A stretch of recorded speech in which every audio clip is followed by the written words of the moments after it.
Hello friends, and welcome to the Hanged Man in the Moon. If this is your first time here, welcome. Thank you for coming. I'm pleased to meet you. If you've been here before, thank you for returning. I'm truly honored. Friends, if you are a returning visitor, you know that this is my mini-series in which I am diving into a very unique deck called the Tarot of the Holy Light by Christine Payne-Towler. A beautiful deck. And what I do, if you are new, let me explain. At the beginning of the day, I pull a card for the day. And I look at it, I think about it, and recognize that I have associations through a very different system, the Rider-Waite-Smith system, which come up for me. And so I recognize those. But I want to find out the meaning of this card in this system, which is a continental tarot system, which is different from the Golden Dawn systems of Rider-Waite-Smith and the Thoth, the Harris-Crowley deck, for example. So I pull 3 cards from a Rider-Waite-Smith deck because that's what I do. And one card is the significance of the card for me, the significance of the card from the Tarot of the Holy Light. The second card is the obstacle to that. And the third card is advice. So I do a 3-card spread, and then I sit with that during the day. And then at the end of the day, I look at the guidebook for the Tarot of the Holy Light. And in the guidebook, I read what the intent for the card what is, and how that reflects upon my experiences during the day, and how that matches or does not match what I was thinking about at the beginning of the day, if that makes sense. So I'm doing a comparative analysis, trying to separate my understanding of these cards through my studies of the Rider-Waite-Smith system and a little bit of Thoth, so that I can weed those out as I work on the Tarot of the Holy Light. Now, if you are a returning visitor, you probably also recognize that this setting is a little bit different. I have switched to a new cabin. Here I am in my new cabin, and this one will probably be the one I will be in until the end of my voyage. Just so you know. So, that's you know what I did. Let me show you the card that came up for me today. It was the Judgement card upright. Now, you might recognize this card because I got this card in reverse on the second day of this series. But today it came up upright. And I'm not going to pretend that I have memorized the guidebook yet. So I've still got a little bit of my Rider-Waite-Smith Judgement card significances, ideas, symbols floating around in my head.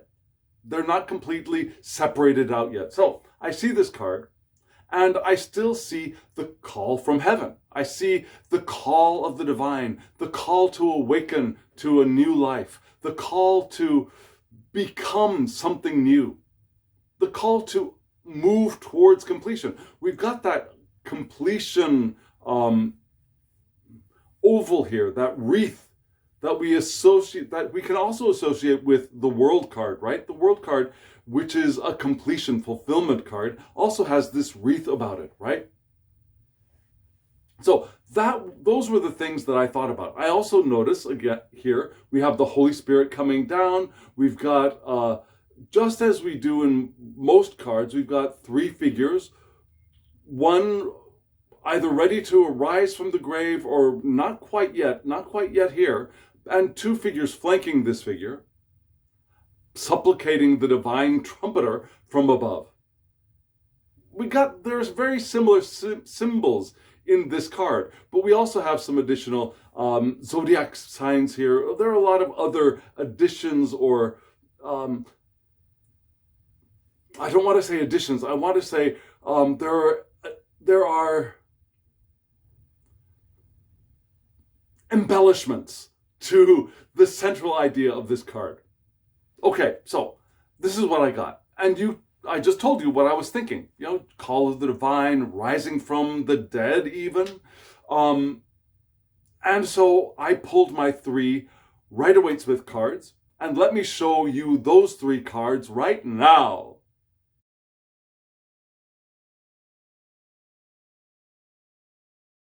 So, you saw the cards. Yeah, from left to right, you saw you notice there were 2 swords, right? And there were 2 sevens. We started off with the King of Swords as the significance of this card for me today. And then in opposition, there was the 7 of Pentacles, and then the advice, the 7 of Swords, another sword. Yeah. So we've got 2 swords flanking an Earth card. Yeah, 2 airs and an Earth.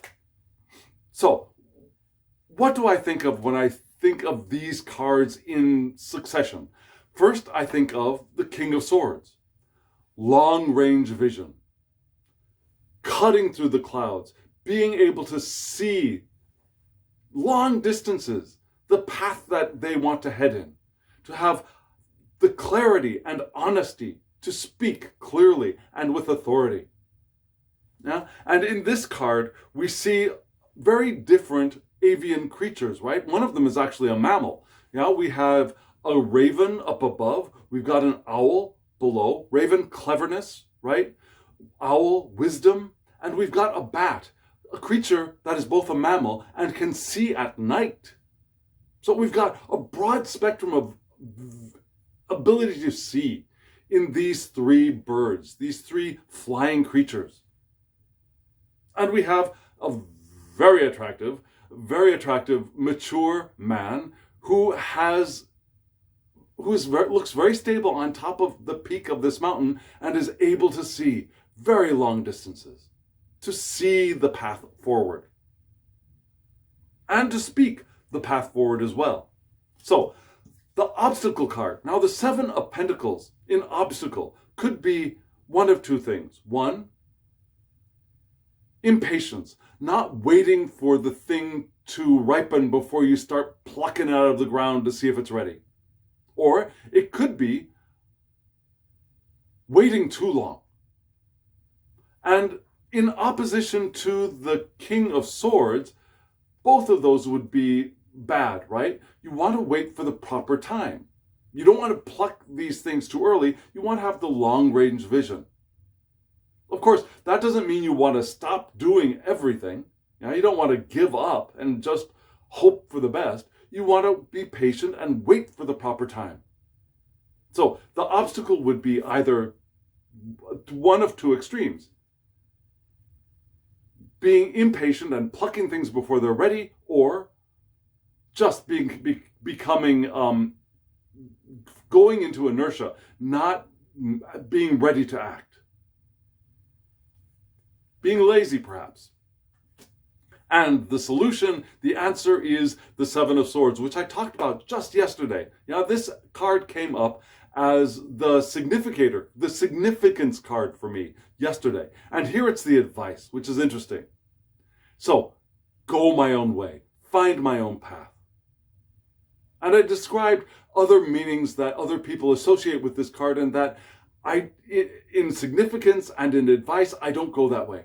I see this person finding their own way, taking their ideas, the ideas that they've collected, the communications they've received, and finding their own path, cutting their own path, grabbing their machete and getting their path through the thickets on their own, not following the path that everybody else is going on. So that's what I was thinking when I went through my day, which was a very interesting day. Not necessarily a happy, joyful day, but an interesting day. And before I get into the day, let me read a little bit about the actual intent for this card in the continental tarot systems. I'm going to read a little bit more than usual here. I'd like to read 3 chunky paragraphs because I think that they are significant as significator cards. So let me start with the first one. The first one begins in the very first paragraph. Judgment illustrates the sounding of the divine word into matter, the call. You get that. Here we see the dove of election appearing over the globe, embracing all the world in its wingspan. Very nice. This is also the descent of Sophia into the world. Sophia, the partner of the divine monad, the father. Sophia, the trickster, sometimes the andromorph, the male and female, but also the wisdom of the feminine coming into the world. We've got all of that wrapped up in Sophia, and much more. Her eagle of speech provokes the prince, the immortal soul, to awaken from its sleep in the grave of incarnation. Yeah, the soul awakes from the grave of the body. The soul separates itself from matter in response to the Ionic announcement, releasing all focus on the transitory field of time. The soul climbs up and then casts aside the ladder of lights to discover its eternal identity. The self, the soul, the call, and the angel are one. There's a unity here. And when it says to cast aside the ladder of lights is the ladder that we can see connecting the signs of the zodiac from the bottom of the moon and sun with Cancer and Leo, Leo, that's me, going up to at the top at Saturn. Yeah, it forms kind of a ladder rising up to the heavens. So we see that as the ladder of lights, the ladder of the planets, you might say. And so the soul is ready to cast that aside, to transcend the bondage of the zodiac, in a sense. And next paragraph. Here the soul comes into a set of capabilities that is commonly considered to be beyond human ability. This whole final septenary introduces energies that transcend the world we are accustomed to. Bad becomes good. Exaltation leads to a terrible fall. Then we wake up naked in the cosmic night. The void sucks at our soul until we pop and disclose our own interior light, perhaps for the first time. So we get sucked in, but then we pop and the true light within is revealed.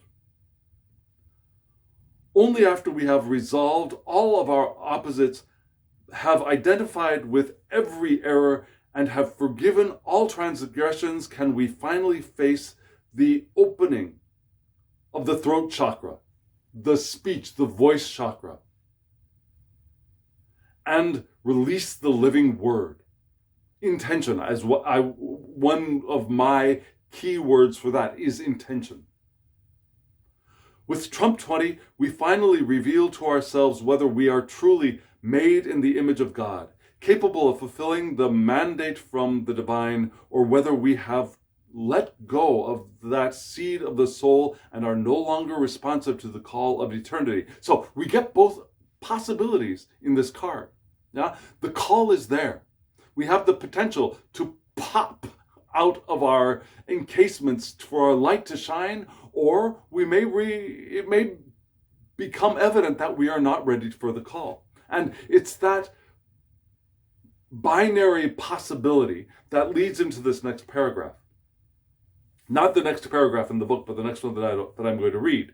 The Saturn is a condensing force like gravity, like entropy, which slows down and crystallizes energy into the forms of matter. Now, Saturn is the planetary dignitary of this card. When the word is unleashed in the landscape of the Judgment card, those souls that are still in debt to the Karma Lord are unable to slip out of their material shells, the oblivion of our incarnation, and follow the call. So here we have that one side of not being ready. Those souls that have become fully mature, on the other hand, will have the innate development to hear the call and the cumulative self-cultivation to respond appropriately. So you may have what it takes to hear the call and have your light revealed and transcend the ladder of lights, or not.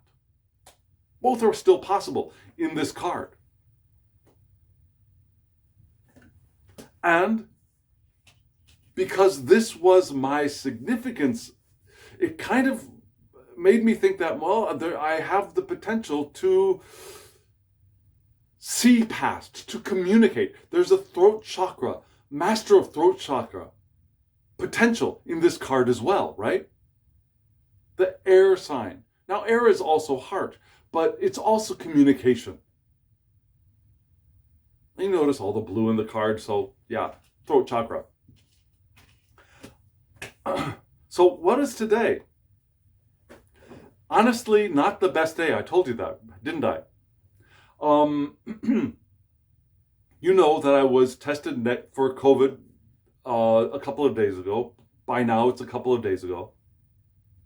I tested negative, and they wanted me to wait 24 hours and get a second test. In that period of waiting, the ship also wanted me to change to this new cabin. But medical people didn't want me to change until the results of the second test came back in. But housekeeping wanted me to change. So housekeeping comes by and says, we need you to change rooms. And I say, well, medical tells me I've got to wait for testing, and they haven't even come to test me yet. And they say, oh, okay. And they're not happy, and they go away, and they come back almost moments later and say, we need you to move. And I say, I still need to wait. And they go, oh, okay. And they come back again a third time and say, okay, we finally talked to medical. Why didn't that happen like at the beginning of the day or even the day before? But anyways, they talked to medical. They said, I can move cabins if I wear a mask. So fortunately, I was prepared, and we moved me to this new cabin, and I waited and I waited and I waited for medical to come up for my second test. And it didn't happen in the morning like they said it would. And I tried calling and nobody was there. Apparently, medical was not in medical until the period between 4 and 6 p.m. today, because we are having a lot of guests disembarking and new guests embarking, and so they weren't even planning on being there to do any of this. If they had told me, it would have been nice, but that's how the medical crumbles, right? So finally they come, they test me. They call me an hour later and tell me that I am positive. So I get to be here in my cabin for apparently another 6 days. Don't worry, I feel fine. All I've got is like a stuffed up head and a stuffed up nose. You can hear my voice is better than it was the first day of my feeling ill. And the diagnosis was unspecified upper respiratory infection. So now they're saying it's COVID. So I finally got it. But again, I feel fine. I've been triple vaccinated. I don't have a fever. I had some very, very mild phlegm in the lower throat, upper chest, not even upper chest, lower throat. And that seems to be 99% gone. I'll still sometimes feel a little bit coming up, but I think that's from the nose dripping down, and then, you know, how that goes. So right now it all seems to be focused here. Not had a fever for 2 days. So really, I am fine. I'm stuck. I'm stuck in my room, and I'm wondering how much rising from the well, maybe this is the beginning of my rise from the tomb. Maybe this is the beginning of the call to rise, transcend from the material. And perhaps having this time of quiet will allow me to experience this card more fully. Hopefully that's what's going to be happening now. Because I'm going to be having some quiet time here in my cabin. It's a nice cabin. It's a lovely cabin. I'm very happy here. The food, I get food whenever I want it. So I'm not even in the realm of being near suffering by any respect. I feel bad for my mom. I do feel bad for my mom because I can't interact with her. And she's in another cabin, which she has been in for a long time. She is fine. Her companion is fine. But I'm here. And I'm not able to spend this precious time with my mother, which is very sad. But except for that one thing, everything else is fine on my side, my end. So, what? I guess I'm hearing the call. I guess I'll have more quiet time to reflect on the call. Remember, I'd gotten the Chariot card in upright just yesterday. I was patting myself on the back for that, having completed one cycle, and so completed the cycle and rising up into the next one. Perhaps that's what this is trying to say. Perhaps. And that I want to keep my vision clear, communication clear, but vision long term, not so focused only on the present, in the present, which could feel stuck right now, but the present and the direction forward, if that makes sense. This is not saying to ignore the present by any means. It's seeing the path we are moving in clearly from a full immersion in the now, is how I would see this card. And remembering that I'm going my own way. And not to get impatient, to be patient. Now, the obstacle, I think, here is impatience. So be patient. The time will be ripe for the harvest. It's not now, but soon, and very soon. That's from something. Soon and very soon. I think that's what this is all trying to say to me now. Yeah? And Sophia, please, Sophia, come and wake me up. Come and grant me the understanding that I'm hoping for. I've always been mildly in love with Sophia. From the first time I heard of Sophia in my master's, when studying for my master's of theology, and heard Sophia and the wisdom traditions, I fell in love with the idea of Sophia.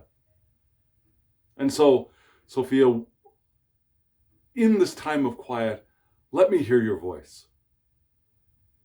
I anticipate the call.